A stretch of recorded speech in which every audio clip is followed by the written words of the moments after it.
INTZ hitting us with the old Hibana ban. You love to see it because this came up so much in the game that we saw between Team One and MIBR yesterday. They didn't have a Hibana ban, and then this really affected whether or not anyone wanted to play on the damn basement. So that should, for the defenders, make it way more viable to defend the basement on this map. It should, and the basement was something that we saw used once yesterday, maybe twice. I want to say. Yeah, it was only a couple of times. It was only a couple of times. Cade banned as well, so. Oh my god. It's just every single ban here indicates one thing, and that is hatches. Yeah. You know, you just do not want these hatches being a problem at all. Hibana removed. Cade removed. You're still going to be able to get the hatches open. Maverick's just going to be a pretty busy chap inside of this one if he's chosen to be played. I can't think that... we saw any yesterday. Well, I was going to say, I can't think that Team One are particularly known for a Maverick play. And there you go. You can see them all already locking in the Ace and the Thermite. I think maybe one of the bigger problems with Maverick is just how much time it takes to open the hatch. You know, and the time that you spend on a map like Clubhouse, say, opening up Bar Hatch, it's not the end of the world. Or Oregon opening up Meeting Hatch, you've got one to do. But when there's a couple of hatches to go for, you've really just not got that time to be moving on through, especially with how big Bank is and how sort of tied up you can get in that early part of the round. Yeah, no, I totally agree. One thing I have to let you down though, Ollie, we're going to a CEO defense and it doesn't look like I highly doubt we're going to see that traditional approach from what we saw back in the day that you so desperately wanted to see yesterday. That said, seeing an ace in the mix here, it almost feels refreshing because it's been a while ever since Ace had his smokes taken away from him.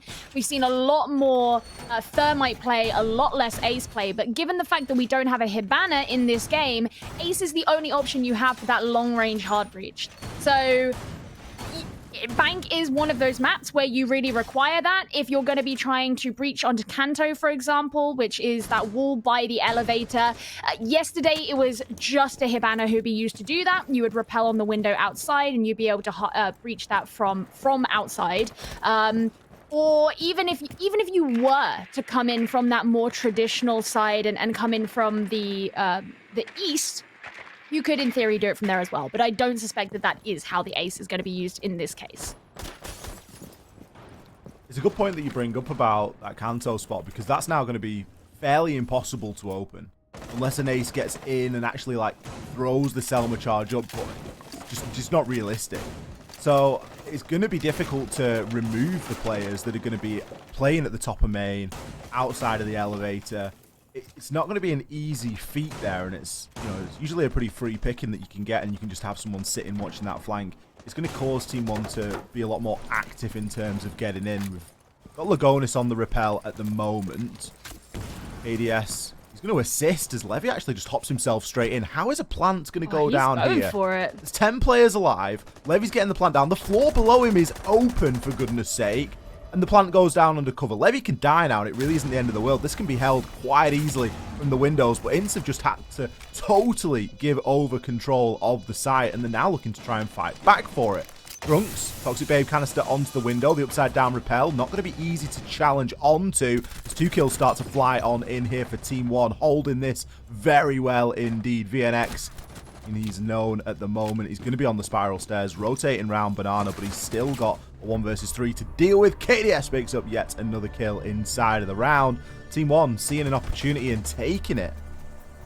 Yeah, that was actually shocking. So all that talk that I had about the long-range hard breach going to be used onto Kanto, you don't have the Hibana, this is how it's going to change, doesn't matter. Just rappel on the window outside, hop into the site, and no one's going to move in on you. There was no roam downstairs from the defenders. INTZ didn't have anyone to punish from below. It's a soft floor. As you said, Ollie, the floor was open. They would have had a direct line of sight onto the default plant spot. Nobody was there. They knew that this plant was happening. No one moved in. And this is it's something that we did see yesterday, but to a less egregious extent. And that is that when certain teams managed to actually get in and begin planting in CEO, because the defenders were still trying so hard to defend those avenues of ingress elsewhere onto that top floor, no one actually moves really proactively. They wait until the plant is down and play for a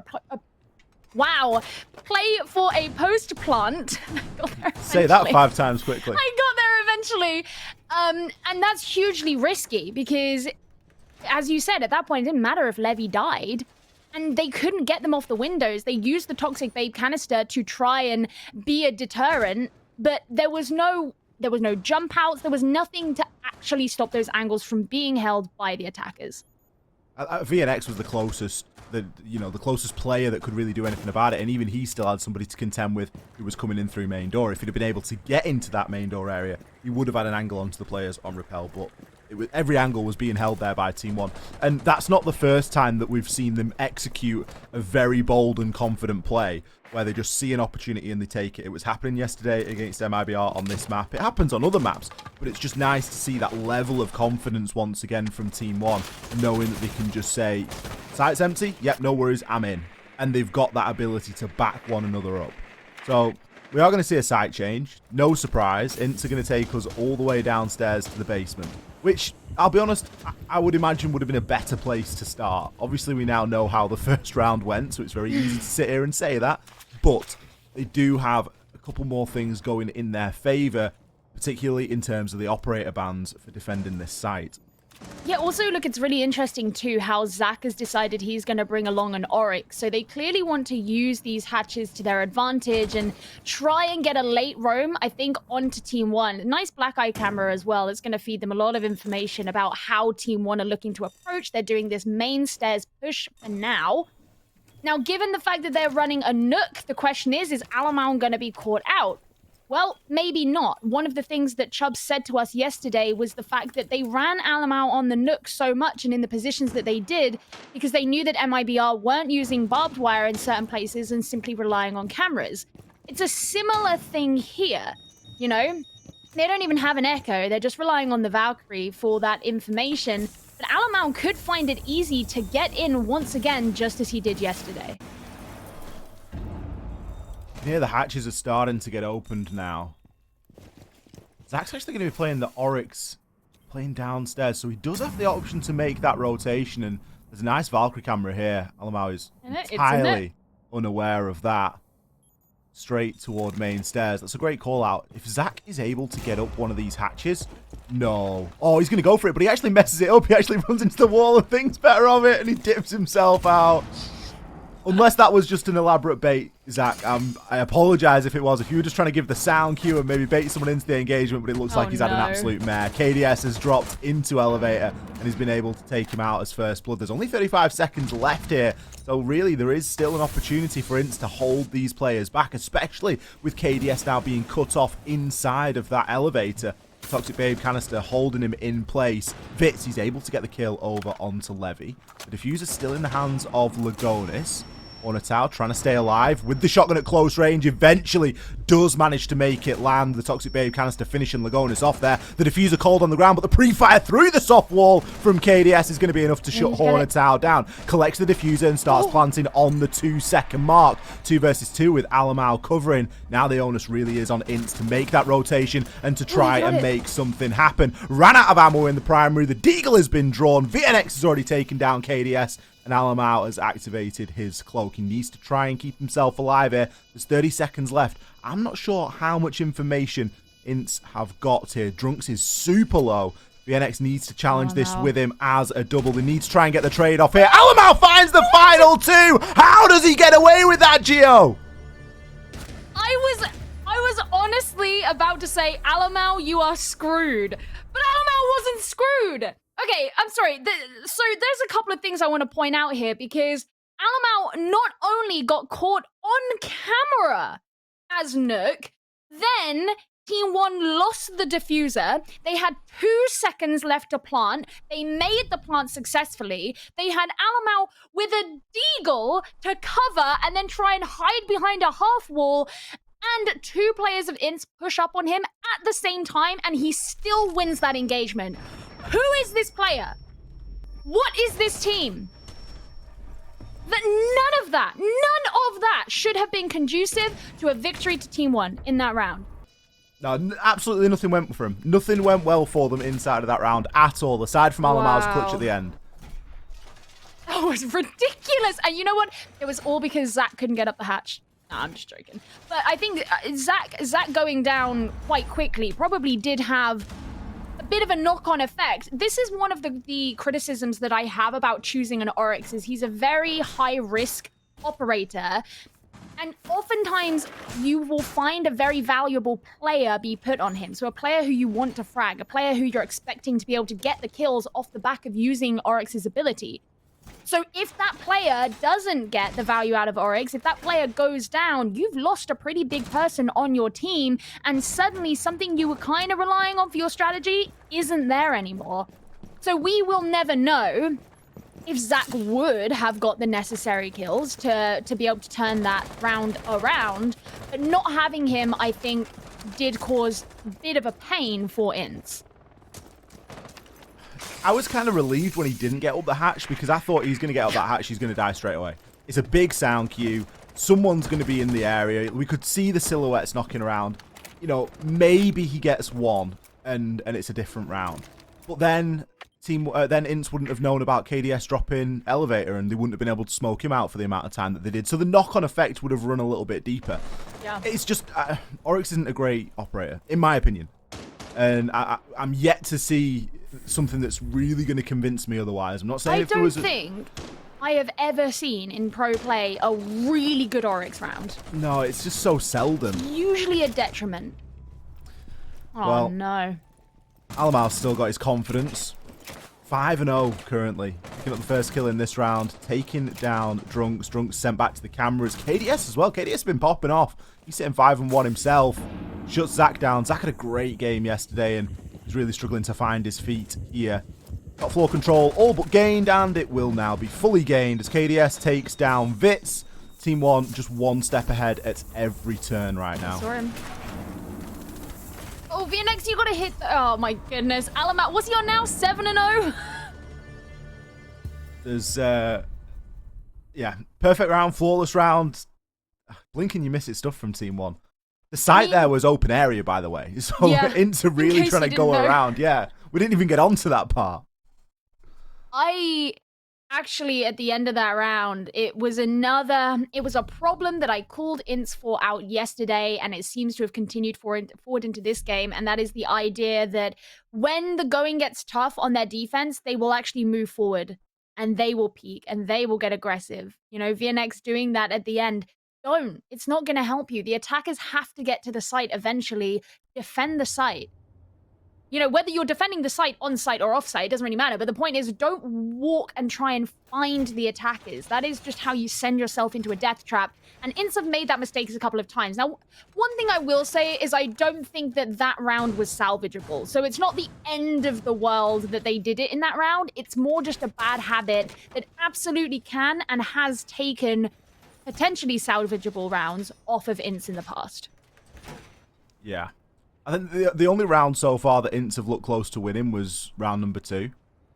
So, realistically, we should be sat here at a 2-1 scoreline to Team 1. The fact of the matter is that INTZ are now getting into almost that frustrated, as you say, like, over-aggressive peaking when things aren't going their way. And if that carries on into winnable rounds, then there could be a little bit of a problem. They're going back downstairs now, which, for all intents and purposes, was a 2 versus 1. Sure, the diffuser was down, but it was a 2 versus 1 in favor of INTZ. So surely they can replicate that a little bit. But no, Levy strikes.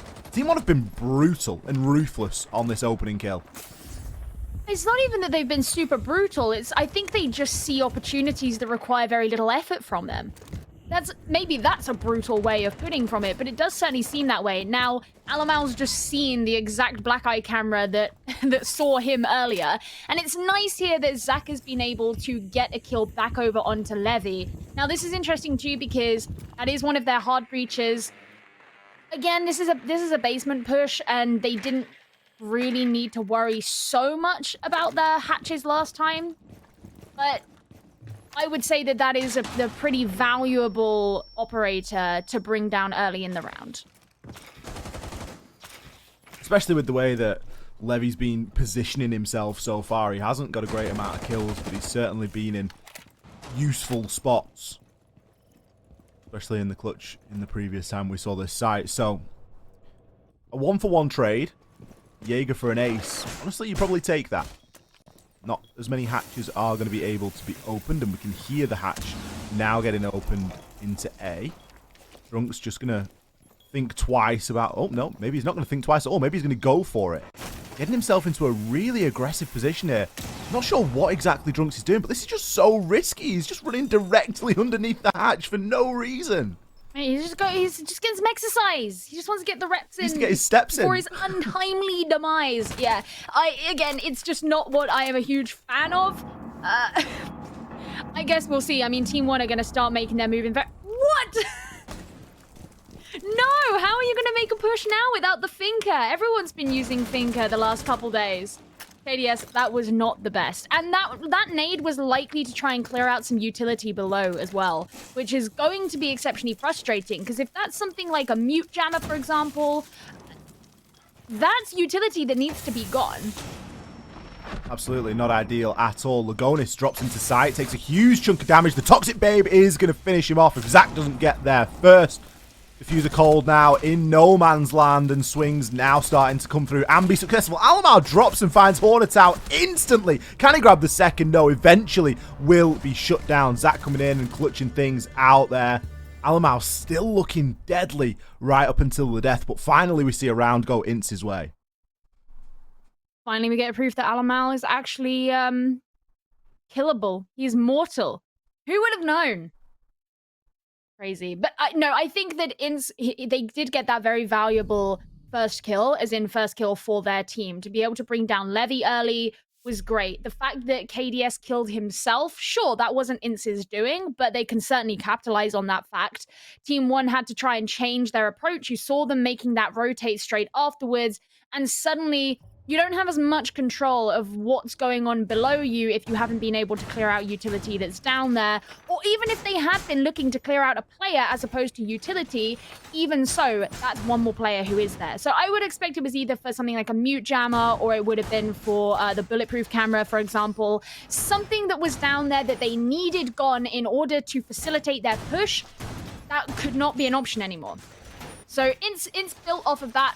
And that's a great thing. And now they're going to be returning back to what was their primary site, which Team 1 had a very easy time getting into. And I suspect that INTZ will make some changes in the way that they position. I mean, I would like to at least know that there's a yokai drone in CEO, because if Team 1 were to make a similar attempt to what they did back in round number 1, INTZ at least need to know about it and have some direct denial, because that's the other thing.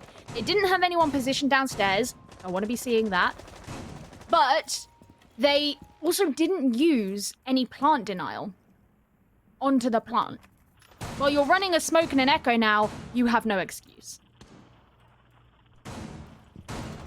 Yeah, the information needs to improve a little bit on the side of INTZ. And it's not to say that they're not bringing it. I think the Valkyrie's been very successful for them, but this top floor really didn't go their way at all. And with the way that Team 1 are setting up, it looks as though they're going to go for a fairly similar approach again. Levy droning out, recognizing that, yep, a lot of this is going to be clear. No yokais on the ceiling. Oh, yep, there is one there. Mark that for later. Hopefully he did spot it, but just thorough droning of the site and just getting a full picture and trying to understand where these INTZ players are going to be located is going to give them that advantage when they need to. The yokai drone was pinged out there. Not going to be the easiest thing to get rid of. Potentially a nade could be used. It's good to get this perspective on things, because we start to see just how thoroughly Team 1 set up for these executes. Levy's already going in for the plant once again, though. The exact same position as well. KDS gets a kill onto Vitz, but it's just going to significantly weaken INTZ. They're all going down. Ollie, what? Oh, okay, now things are turning around. Finally, a couple of kills going in INTZ's favour. Still a planted diffuser to deal with, but this time a 2 versus 2. So much more doable still. The player on the upside down repelled is not going to be easy to challenge on. Team 1 fairly split up at the moment. They're going to be on either sides of the repel, just basically covering for this run out. And they know all they need to do is start peeking in and around that 7-second mark when the diffuser has no more time to be done. Alamar going to find one onto Hornetau. A desperate fly out of the window from VNX. Even if he'd have got 2 kills there, it would not have mattered. He wouldn't have got back inside in time. Team 1 successful again on that top floor. So I have a question.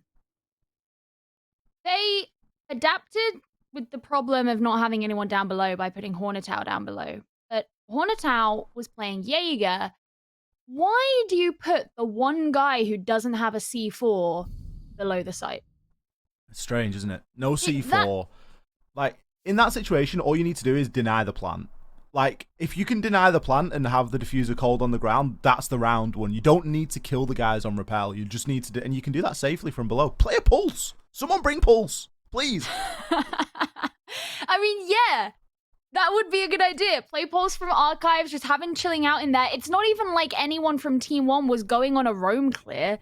They don't feel the need to invest their resources there. Well, they can't. They've not got enough bodies because they need 2 people at least on rappel. They need 1 person to plant. They need somebody at main entrance watching the main lobby area. Otherwise, the people on rappel are vulnerable.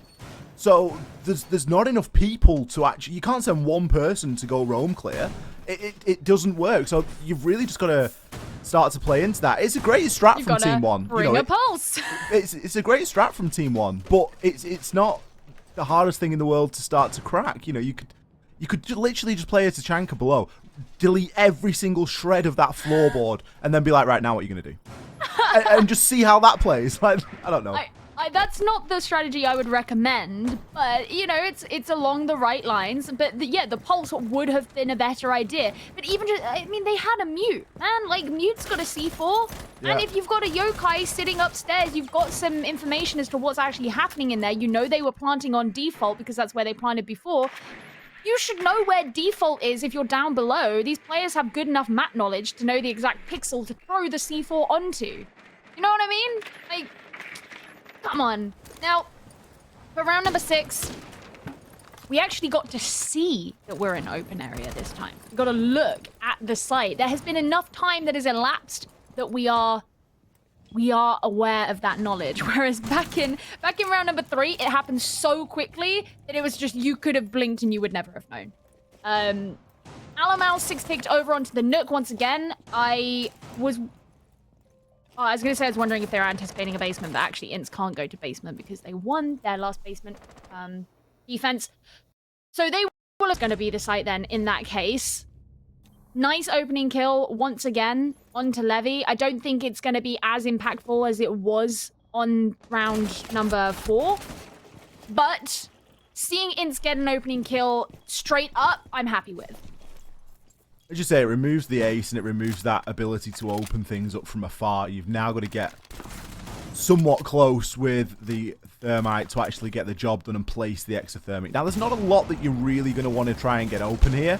It's more than likely going to be all focused through the 2 double doorways into sight, but still something that would have been nice to have. VNX falling is not ideal playing on Echo. That means that the yokai drones aren't going to be as impactful here. Lagonis gets himself chunked down as well. Zach could drop himself back to safety, but will likely try and play his position for a little bit longer inside a janitor and just further waste some time. Now we hear the exothermic charge being used to open up into cafeteria.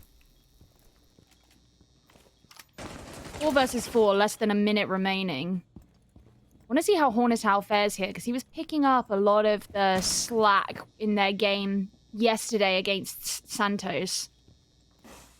Zach still not committing to going downstairs, instead trying to hold on to the angle from above. But Lagonis is going to take this as his cue to get planting. Hornetau doesn't quite want to commit. He doesn't exactly know where that plant has gone down, and he's missed his opportunity at this point.